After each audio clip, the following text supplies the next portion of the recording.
Good morning, everyone. Good morning. Everybody had a good time last night? Yeah, yes. Good. Not too good time, I hope. Not yet. Not yet? Okay. Saving it for Charles. All right. I don't want to. I'm going to actually try to run short today because the real session this morning is with our visiting scholar, Paula McAvoy. So but I did want to come in and talk about a couple of things that have to do with the origins of anti-slavery jurisprudence and anti-slavery constitutionalism. And yesterday I tried to open up by talking about the ways in which we can read and interpret the Constitution. And I think it's important that we also look at the sources of abolitionist thought. And this is a trickier question than it seems, I think, because I think most of us are, what do you mean? Don't mind me.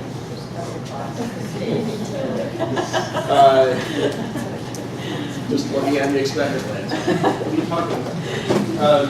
But it's quite easy, I think, and reflexive for us today to assume the origins of anti-slavery thought simply because pro-slavery thought has been so discredited. This is one of those thorough things that we can all agree upon, unless you exist somewhere well out on the Pluto fringe. So we sometimes accept these things unquestioningly. And I want to make sure that we have an understanding of where this really comes from. And really, to think about it properly, you have to consider this. Slavery exists in every single society, on every single continent in the world. You can find some form of slavery everywhere for 10,000 years of human history. In that span of time, we go back 10,000 years, we have a scant, maybe 200, where people began to think that it was wrong, not simply in individual cases, or maybe having moral qualms with it, but just wrong. Something that could not comport with modern society. The real question is, how did they come to that conclusion? And right there, let's just open it up. I want to find out what people's conceptions of this are, so we know what we're working with. Oh, and by the way, we will look at the Somerset v. Stewart case, because that's kind of the opening salvo, if you will, in the abolitionist movement. So, really quickly though, what are the origins of anti-slavery? Why is it that it turns out to be so wrong? Yes? Didn't it kind of start off with the Mennonites and religious theories in the United States during that period? I know a lot of Quakers. Does anybody know the first? Yes, it does. And the Mennonites, and there's actually the wonderful Germantown protest that occurs in the 17th century in Pennsylvania, where this is around 1688. That's the time of the Glorious Revolution in England, when they unseat the evil James II, and the Protestants get to reign supreme. And during the Glorious Revolution, there are all of these celebrations in the colonies where they celebrate liberty, and the Mennonites are like, wait a minute, don't we hold slaves here? And nobody listens to them. It's a completely, it sounds up and then it disappears.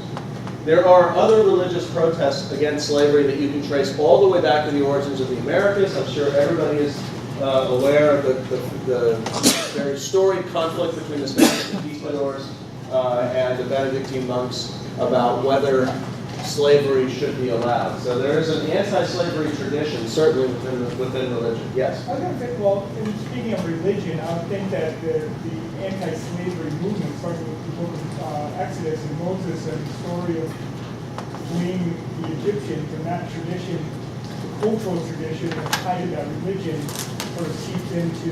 You know who heard that story? Old princes of Egypt run free. There's this wonderful story. An enslaved man by the name of Prince Hall, anybody know who this is?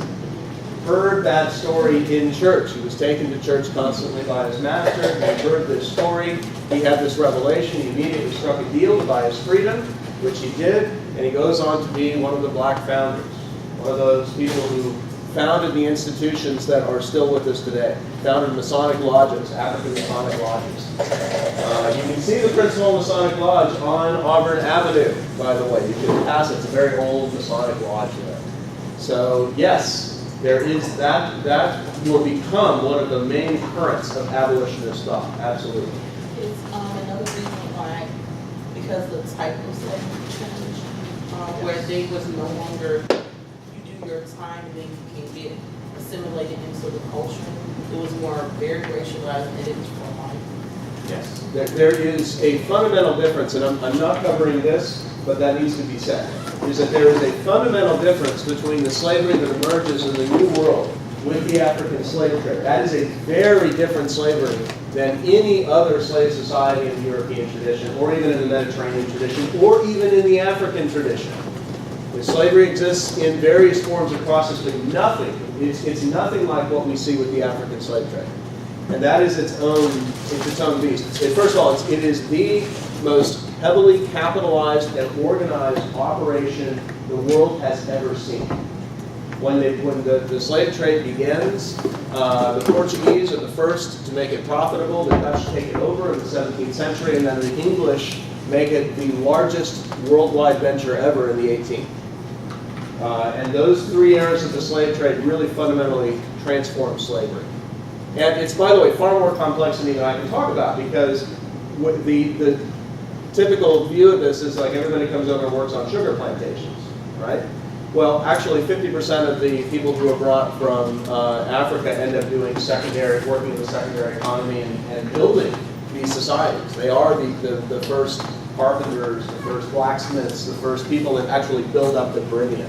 And a lot of people doing research right now have discovered a lot of African origins in many of the Caribbean cities. The way the Caribbean cities are laid out, the way they're built, there's a lot of cultural diffusion that's occurring because of this. So I don't want to get too far tangentialized on these things. I could talk about them all day, but that needs to be a part of it. Slavery is old, but this was something fundamentally different. But there is no movement against it until the 18th century. We've identified religious origins. What other origins are there? Yes. De las Casas, definitely, and he his word would actually be used by some of the abolitionists later on. He's a kind of founding father of that movement. Yes. Enlightenment thinking, John Locke and his writings. Well, okay, so Enlightenment thinking. Now we're on to the secular sources. Why does Enlightenment thinking potentially disrupt the idea of slavery? Does anybody have a good answer for that? Does it come down to Rousseau and especially, well, Locke and Rousseau, I would say especially. It's Rousseau's idea of these natural rights that we're all born with and that every single person should have, not just white European people. And this idea that the king is no better than anyone else.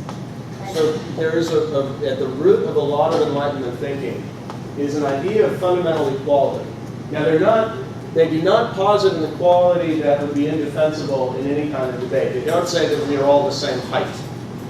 We all run the same speed, have the same brain power. Nobody makes that, when they're talking about equality, they're not talking about that. They're talking about the rights that you have under the law. Now that is a radical proposition.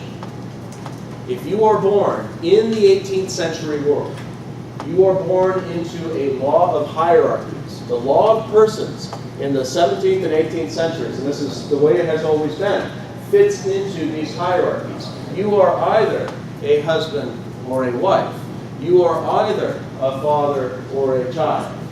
You are either a master or a servant. This is the English law. Your rights and responsibilities comport to your relationship within this hierarchy. Now that's an important thing to understand. It's a world of hierarchies. And what the Enlightenment challenge to this is, which by the way is not initially a challenge to slavery, it's a challenge to all of these hierarchies. And the challenge just comes out and says, no, if we're all born free, then we're all born equal. And if we are all born free and equal, then we must fashion a society where we all have the same, we are all under the same law. We are equal under the law. That's the notion of equality that is put forward. Now, by the way, they put this forward theoretically. John Locke was not really a legal writer, and he doesn't really talk about how to make this work in law. And he also wrote the constitutions for the Carolinas, and he includes slavery in there, so we're all born free, maybe. I don't know. It kind of doesn't work in practice a whole lot. But keep in mind, they're struggling with these contradictions. These were new ideas, and they are actually quite revolutionary. It won't do just to say that there were contradictions. There are always contradictions when we work out new ideas. It's quite remarkable that these ideas will be picked up. Now, that being said, everybody's got the ancillary reader in front of them. In that is the case of Somerset and Stewart. You have the text. A brief note on that, by the way. In the 18th century, judges did not write opinions the way they do today. They decided cases and then they spoke from the bench, and reporters recorded what they said. So we actually have several reports of the Somerset case. They're not all the same. They all roughly say the same thing, but they're not all the same. So what you're reading is what somebody wrote about it. I love this because it's so short, the Somerset opinion. Chapter 1 of my book on Prigg talks about, it actually really talks about these hierarchies of law, and it also talks about the Somerset decision and puts it into context. I don't know if you've all read that or not, but I think you just got the book, so I haven't had it. But you can take a look in there at the history of the case. How many of you have already read the Somerset decision, this decision? Most of you. Just take a moment, look through it now, and then somebody tell me what this means. I'm going to give you 30 seconds, and then I'll give you a minute. 1 minute, and then I'll call it.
Somebody who hasn't spoken yet.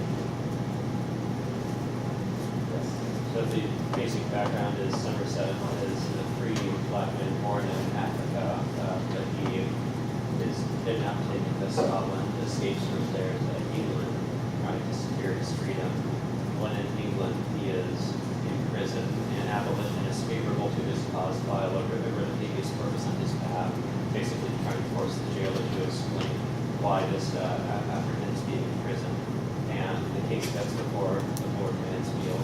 And abolitionists are hoping that Mansfield is going to issue not only a decision that frees him, but that also makes some broader claim about slavery, the moral evils of slavery, but the legal decision itself is a very narrow decision, saying that I think that the language is, I cannot say the Somerset's intention is allowed or approved by the law of England, and therefore the black must be discharged. So he is free from prison, but the decision goes no further than that. Okay. One factual correction. He was actually taken to London. His owner is Scottish, Stewart, Charles Stewart. And so he goes to London. He escapes while in London. Just minor, very minor point. But very good, yes. I was intrigued by the resolution of the term positive law. Yes, very good. Positive law. Does anybody know what positive law is? That's a term of art. When I say the words term of art, it means that it's a legal word that has a specific meaning. And what positive law means is statute law. Law that has been written by the legislature, passed by the legislature, and is now part of the law. It is distinguished from judge law, law that we find in judicial opinions. So, very good question. I'm very glad you point that out because that's key here. And now the next question is, why is that key? Why is it important that he talks about positive law? Yes? Common law in England was silent on the status of slavery. So therefore, you can't just plug it in because you feel like it's too big of an issue. It would need to be somehow expressly approved by the legislature. So this raises a second term of art that I'll put in, and it's called the law of comity, not comedy. Comity, C-O-M-I-T-Y. Comity is a judicial principle that says when you have somebody who comes before you and they bring law from a foreign jurisdiction, and that law is not part of your jurisdiction, you have a choice to make. You can say, we don't have that law, or you can admit the law. The normal rule of comity is this. Provided that that rule does not somehow subvert your government or policy or society, you admit it. You do this so that people traveling from one jurisdiction to another aren't massively inconvenienced. You do it as a way of smoothing relations. So Charles Stuart's lawyers, and by the way, Charles Stuart probably would have been happy to not be the poster boy for this thing, but you know who backed him? All of the West Indies planters. These were absentee slaveholders, plantation owners, people with big interests in the Caribbean. They were wealthy, tremendously wealthy in England, and they all very frequently brought slaves in and out of London. They brought slave ships in and out of London. They're quite concerned about the prospect of the court simply setting free on a writ of habeas corpus any enslaved person brought to within their borders. So there's a lot riding on this case. This case was specifically put forward as a test case. And in fact, Lord Mansfield, the judge, came forward and said, you really ought to settle this case. Said this to both sides. You know, hey, abolitionists, why don't you pay the owner off, and then we don't have to worry about it? And I believe the offer was actually made on more than one occasion. And the West Indies planters said, no, we're going to see this through to the end. And so there's this famous moment where Mansfield, very frustrated, says, all right, you want that? You got it. Let justice be done, though the heavens may fall. Fiat justitia ruat caelum. It says it in Latin. They speak in Latin. And he walks off. And then he came back and issued this little opinion. So the West Indies planters lose. But, to come back to the original point, it's narrow, isn't it? Is this a narrow opinion, or is it a big, broad opinion? It's narrow, it's only free still, it isn't free all the slaves. How could it free all the slaves? How could it be broad? Just use your imagination for a moment. I thought it was kind of broad. Well, give me the broad interpretation. We got the narrow interpretation, which is kind of turning out to be this side of the room. I may be misunderstanding what he's saying, but when I read it, I thought he was saying that the only way that you can maybe among humans justify this institution is to make it like a matter of law. Because it's not natural. That's right. It's so unnatural that you have to make it lawful to say that it's okay because it's not okay. Yeah. So that You have to do it by force of will, in other words. Yeah. Not by the reason that might inform natural law. Not by principles of justice or rules of comity. Again, I mean, so, you know what? I'm kind of liking this broad view over here. Sorry, people over here. Does anybody want to maybe argue the narrow version again? Why is this a narrow opinion? Yes. He really is ruling on, so that makes sense. And yet he still needed habeas corpus to bring this to him in the first place. Like it just seems like it's still very reactive to this specific situation where it's based on the writ of habeas corpus. Without that, like the slave departing on a ship, Well, actually, you hit on something there. like the slave being on a ship and having to return. Actually, if you look at the facts of this case, and by the way, facts in cases are what constrain the holdings in cases. What's he saying here? Is he saying you can't have slaves in England, or is he saying you can't, go ahead and read it for me, it's forcibly remove somebody?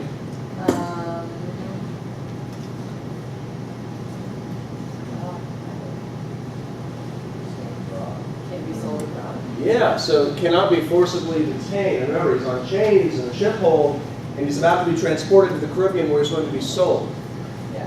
So is this a ruling against slavery, or is this just a ruling saying in England, there's no law that allows you to hold somebody in the hold of a ship and then transport them out of the country against their will to be sold?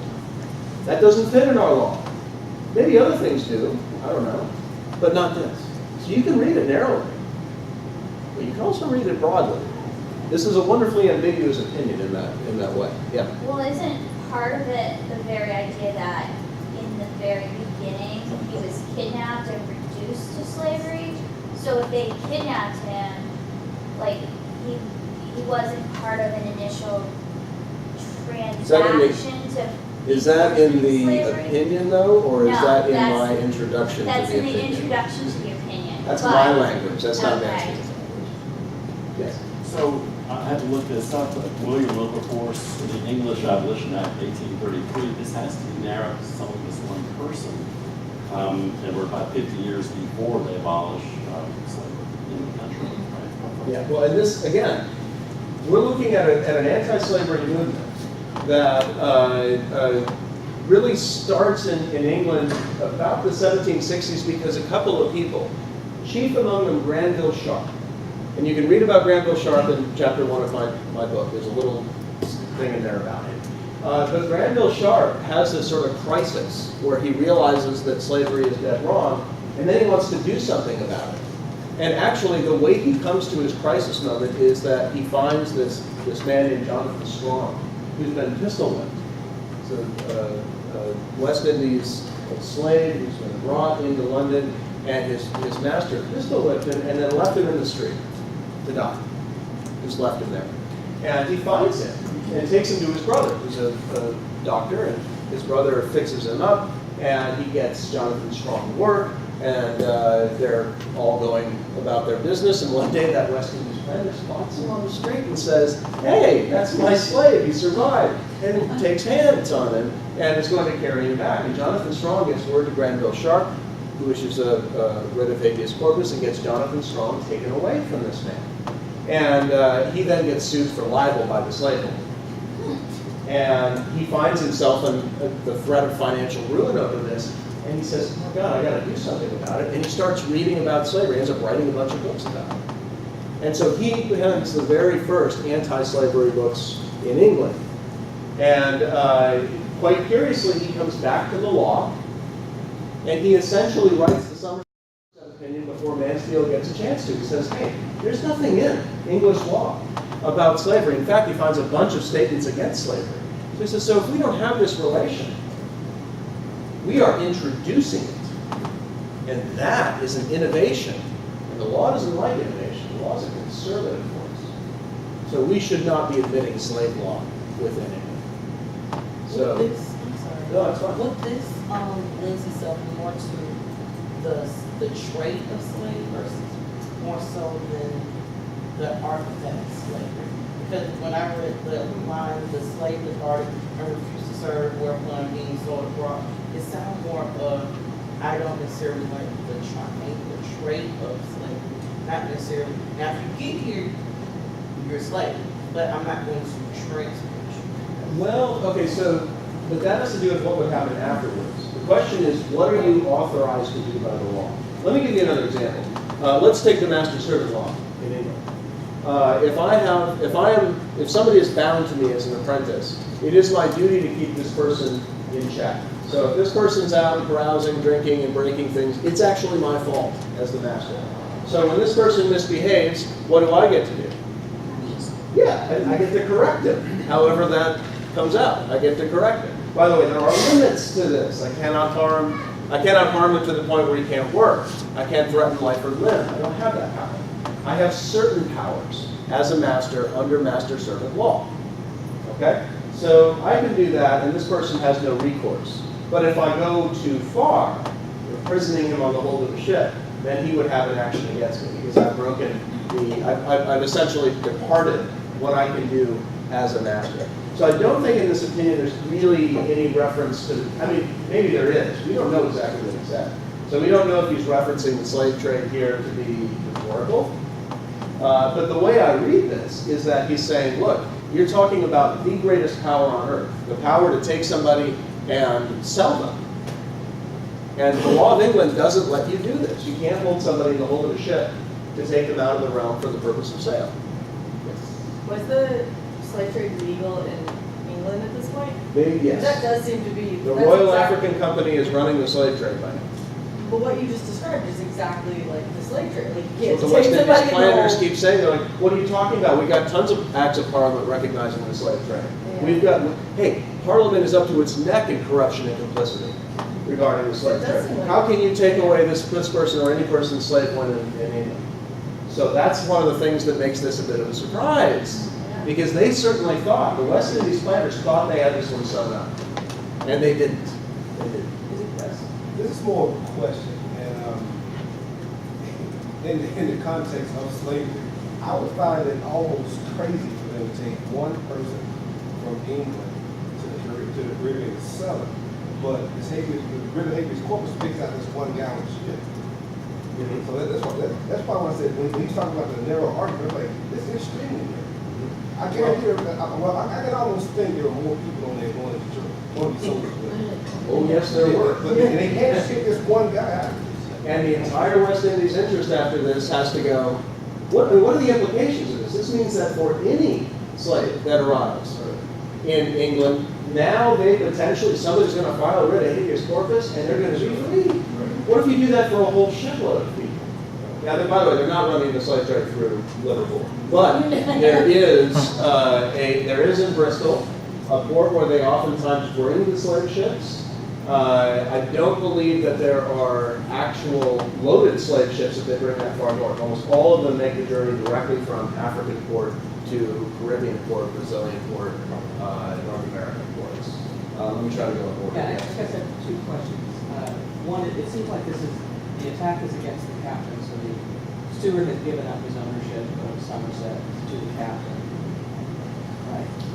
In Well, sense, the writ ran against the him. writ was going to the captain, not the But steward. that doesn't mean he's given up his ownership. That just means that he's the person who's detaining him. And that he's detaining him as an agent of the slave pool, because he's the captain of the ship. Well, the agency issue, I mean, all I see here in this text is that the writ was directed to the captain, so the captain was the one who was responsible.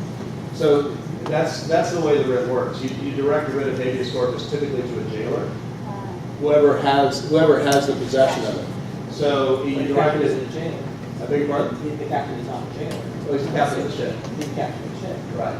Same way that the sheriff doesn't, or whoever's running the jail where somebody is housed, where a writ of habeas corpus comes in, isn't necessarily the person who went out and made the arrest. It's not the district attorney who is going to be trying the case, right?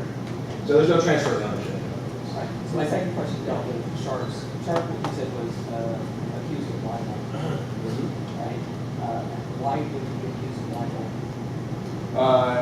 I have to go back and look at basically it was a reputational slander, but he had written things against the slaveholder. Yes. So back to the Nero ruling, I have a question about the British court system. So in the United States, we have a presumption of precedent at the higher courts. Correct. So where does Lord Mansfield fit into his influence in the other courts? Very good question. This is the Court of King's Bench. Now, the way the English court system works is not like our modern court systems today. There are three sort of high common law courts that sit at Westminster: the Court of King's Bench, the Court of Common Pleas, and the Court of Exchequer. And these three courts are kind of all together. There's some cases where they will all come together in what's called Exchequer Chamber. That's when the justices of all the courts get together and decide really tough legal questions. But for the most part, King's Bench is kind of the top court. It's certainly in terms of prestige, it's the top court.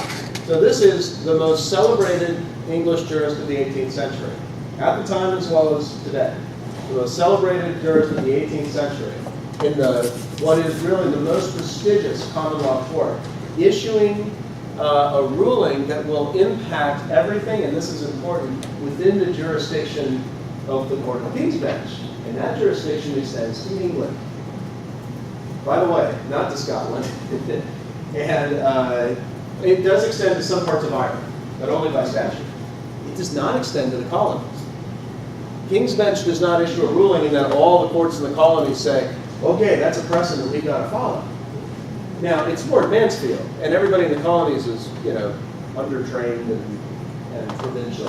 So you're going to listen to what Mansfield said. There's a lot of this reverberates across the empire. And by the way, when I say this reverberates across the empire, I mean it. Because guess what happens within 2 years? You find in Virginia several slaves who get onto a ship trying to stow away on a trip to England. And when they're found and brought off, guess what they say? I heard I'd be free in England. This gets everywhere. So if we want to talk about it being broad, one way to think of it is to get beyond the jurisdictional aspect of it. The force of it as a legal ruling might actually be quite narrow, but its impact will go across this world. Now here's what I'd like to point out, and then I will stop. I don't know what time it is, but I'm just going to assume I'm right. 33. Oh, I'm rocking it today. I'm not going over it all. But here's the important thing. Do you see Somerset in the Constitution? Did Mansfield have an impact on the Constitution? I think it's a section where one state has to recognize the laws and have its statutes of the other states. Oh, so yes. Yeah, that's the full faith and credit clause.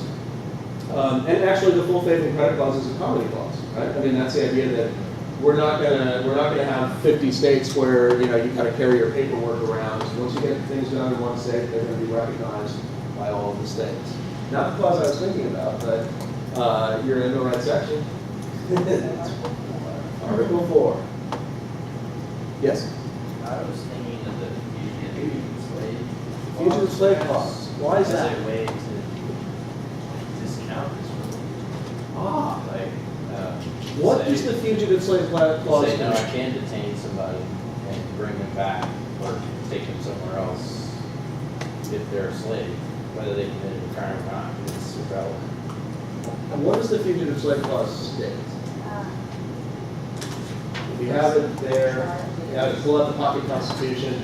This is, by the way, a great lesson in English grammar and style. There's a problem contained in this clause that you as teachers should recognize. You can accuse the framers of doing some very bad writing.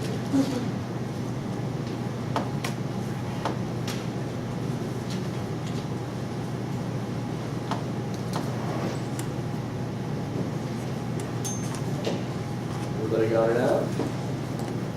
Okay, go ahead.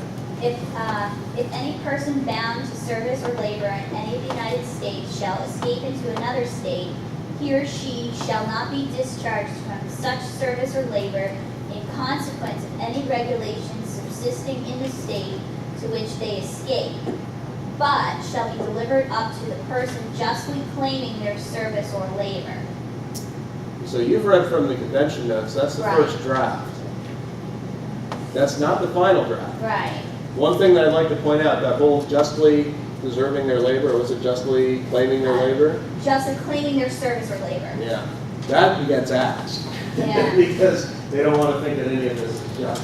Yes, Chris. No person held for service or labor in one state under the laws thereof, escaping into another shall, in consequence of any law already issued therein, be discharged from service or labor, but shall be delivered up and depart from such service or labor. Yeah. So I crossed the line, that nice Mason-Dixon line, right? Which pushes me over into Pennsylvania, where there's no slavery, not yet, central slavery. I'm free. Now, here's the problem. If I get taken before a Pennsylvania court, what does the Pennsylvania court have to do? Return. Yeah. This is an anti-Somerset provision. If you want to know how powerful Somerset is, the principle of Somerset is refuted by the Fugitive Slave Law. In the dress code. Let me give you the slightly complicated answer to that. Because Dred Scott is if everybody should know the Dred Scott opinion. And we're going to go over this in more detail next week, but it's actually not a bad place to kind of tie all this in together. Does anybody know what happens actually to Dred Scott? There's a very complicated set of cases. What is Dred Scott doing? What is he suing for? His freedom. Yes. Well, where does he sue for his freedom? Territory. No. Oh, no. Missouri. Yeah. He sues for his freedom in Missouri. What's the basis of his claim? It isn't free territory, so therefore it must be free. He went to free territory where he became free, and then he comes back to Missouri. And then he goes to a Missouri court and says, I was free. You should respect the laws of these places that made me free and say that I'm free. And what do you suppose that Missouri court does? Says what? It says, yeah, you're free. They say, you're free. Dred Scott wins his case. Yeah. Before we get to the Supreme Court, this is, by the way, in the 1840s. This is a long journey to get to 1857. But I want you to understand this freedom principle and the way the freedom principle works. It's a comedy principle. It takes that whole Mansfield ruling and says, all right, we're going to recognize, as a slave state, we're going to recognize that a free state got an interest in you as a free person when you sojourned to that state and became free. And that principle, by the way, is accepted by the Missouri courts. Dred Scott was not an anomalous case. There are about 200 freedom suits that are filed by enslaved people who had either traveled to a free jurisdiction or could prove descent from a free person. There's a variety of ways that you can become free. And the Missouri courts, more often than not, say, if there's a good claim, you're free. Now what happens with Dred Scott is that case goes all the way up to the Supreme Court of the Missouri court, and the Supreme Court of Missouri ends up reversing the court. And it's very clear when it does this. The Missouri Supreme Court says, we used to set people free, but we're not going to do it anymore. That, by the way, is an indication of where the country is by 1849. Dred Scott then sues in federal court. And he sues as a citizen of Missouri, and his owner is a citizen of New York. At that point, his owner has died and he's changed hands. He then loses that case on the question of whether he's a citizen of Missouri. And then the Supreme Court goes on. We'll go over that case. That's a really complicated case. We'll go over more of that later. You had your hand. Well, I was going to say, wasn't his case complicated by the fact that his original owner had died?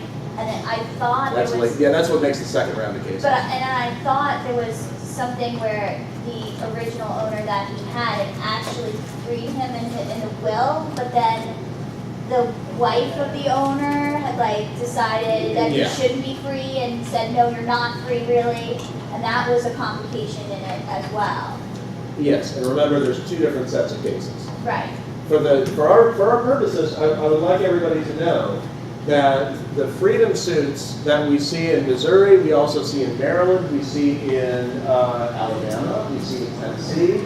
There are a variety of them. There are, in fact, over 20 or 30,000 petitions filed in southern courts by people who are enslaved. And many of them are freedom suits, and if they have the right legal formula, they win. The courts have no problems applying the law and freeing people who have claims to freedom. Yeah. Judge Taney is from where? Maryland. So it's strange because the Dred Scott was decided in Missouri, and in southern Missouri there's a county called Taney County. We have Lake Tuckahoe, we have River Taney. We pronounce it Taney? We pronounce it Taney. And so when I looked it up, I was like, well, that's weird because that's the judge's name. And they were like, that's who we named the county after. Oh, was a really? Maryland judge who decided the Dred Scott case. Like everything is Judge Taylor. Wow. I had no idea. Because I mean, with kayak, I was Tanny Como all the time. And one time I was like, Tanny Como, that's weird. And so I started looking it up.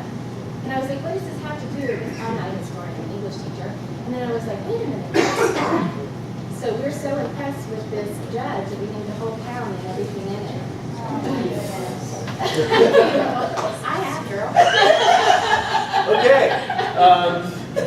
So to kind of bring this all the way around, what I would like you to get out of this is that when we're looking at the origins of abolitionist thinking, we do have the religious roots, and you'll see this running through almost all of abolitionist thought. There are, though, within the law, several very conservative strains that fit into abolitionist jurisprudence, as well as that Enlightenment strain.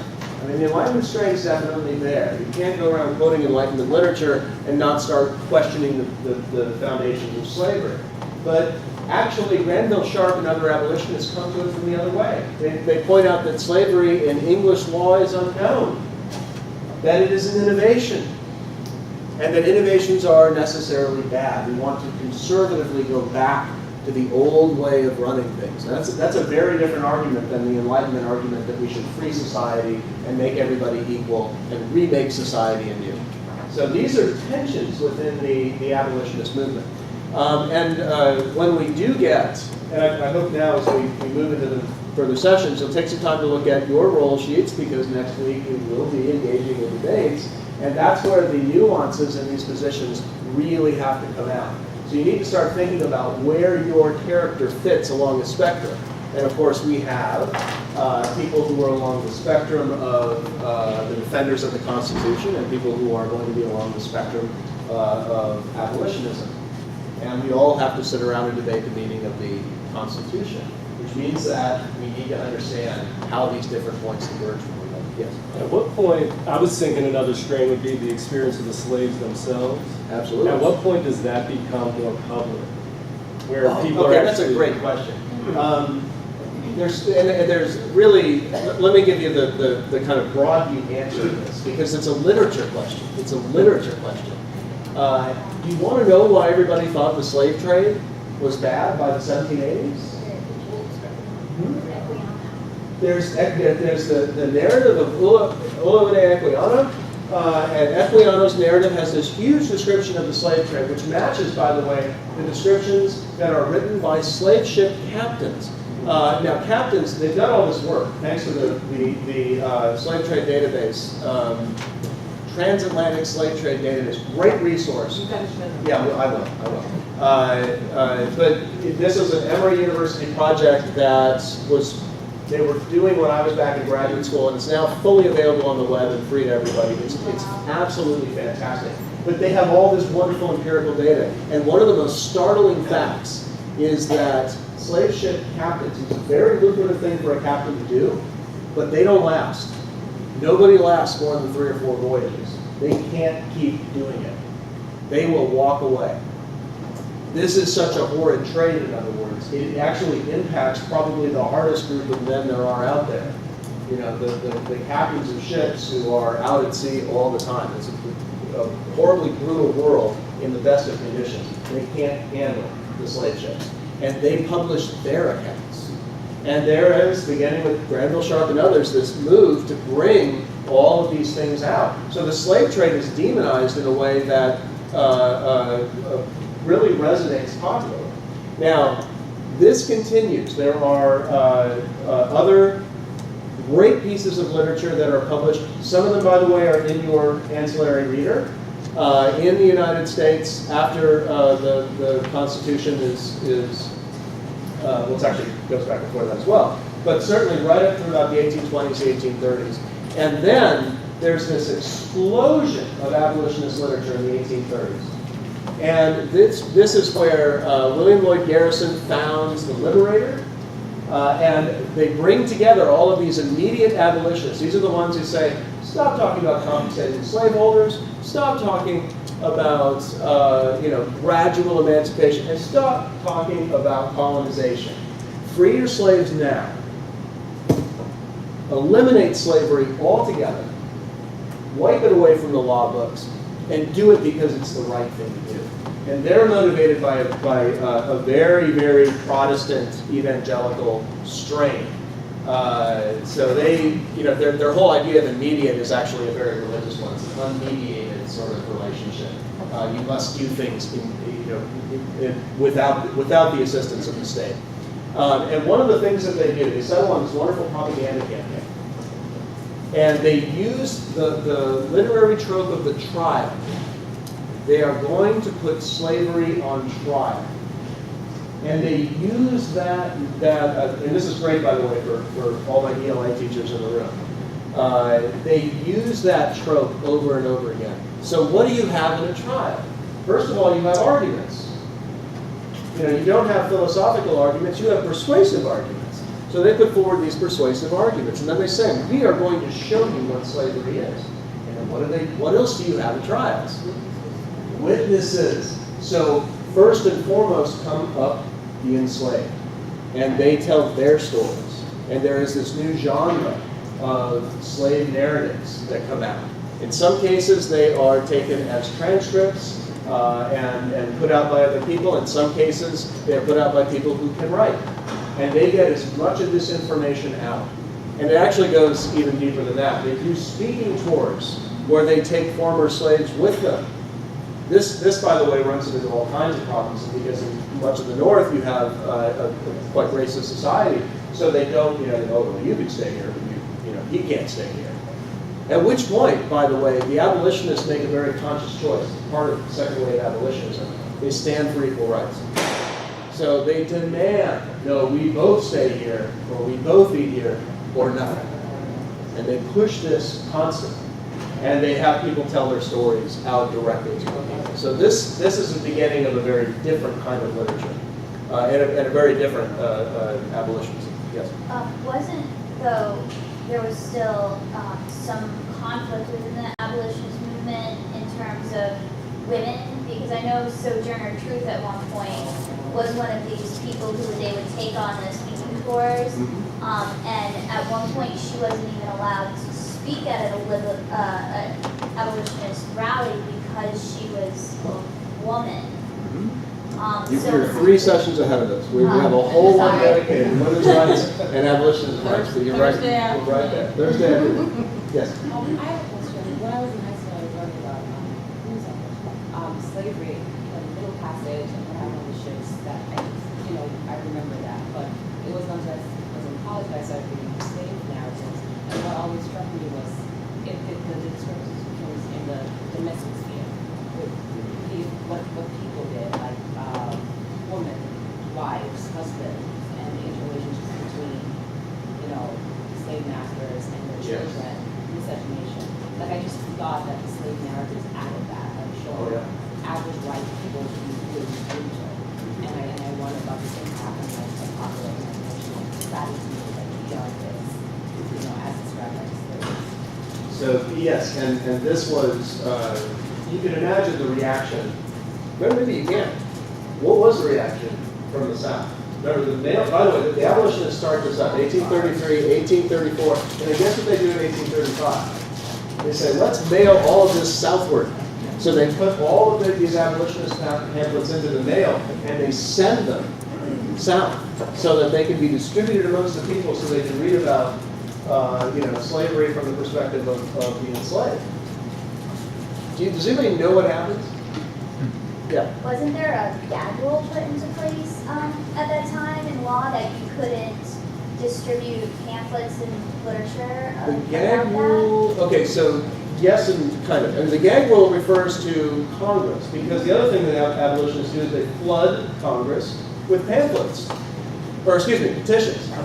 They flood Congress with petitions. And so the Southerners say, we don't even want to receive these petitions.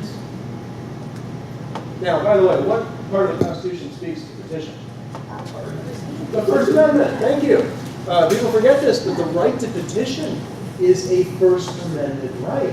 And John Quincy Adams, who at this point is no longer president, stands up in Congress, he's serving in Congress, and he says, what are you doing? We have to be able to receive petitions. And they say, no, we are going to table them before they even arrive, so we will not read them into the record. And he says, this is ridiculous. And they say, your time has expired, sit down. And he says, am I to be gagged? And so it becomes known as the gag rule. He fights this gag rule until he gets the gag rule lifted about 8 years later. But for 8 years, they survive under this. That's not the end of it, by the way. They also want a law passed. John C. Calhoun puts this forward. And the law that he wants passed would allow the postmasters to go in and open the mail and remove any abolitionist pamphlets.